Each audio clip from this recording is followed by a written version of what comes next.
Sobrang ganda ng Santiago. Sa English po ang Santiago ay James. Nagmula po ito sa Spanish na hango naman sa Latin na Sanctus Lacobus. Ang Sanctus Lacobus po, ibig sabihin po niyan ay Saint James. As a matter of fact, si James po ay isang disciple ni Jesus Christ, mga kasambero sa Holy Bible. At meron siyang nasulat na libro ha, yung Book of James po sa New Testament na sobrang ganda. No? I encourage you to read po no, yung Book of James. Riley Faith. Una, ang Riley po ay nagmula sa Old English na rig or rye.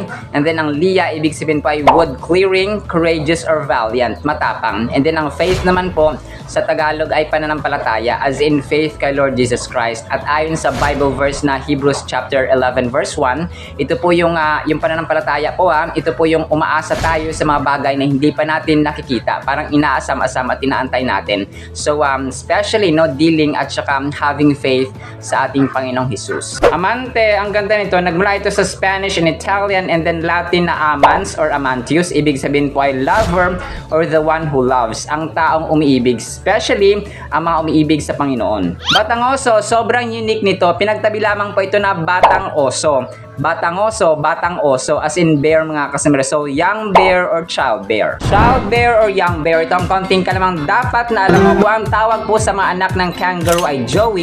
Ang anak naman ng tupa ay lamb. Ang anak naman po ng mga oso or bear, ang tawag po dito ay cub, C-U-B. Anak ng oso, cub or young bear mga kasambero. So, Hosea 13:8, ang sinasabi ng Panginoon dito ay, I, God speaking, will meet them like a bear deprived of her cubs, na batang oso.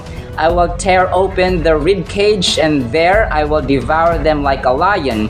The wild beast shall tear them. So ito po ay paalala sa atin ng Diyos po natin ay may hustisya at katarungang gagawin mga kasambers. He will use people at ipe-perform niya mga kasambers ang kanyang katarungan sa tamang panahon. Mula rito kung saan matatagpuan ang pinakamataas na bundok sa buong Pilipinas, ang Mount Apo. Yan ang konting kaalaman at katotohanang dapat na alam mo.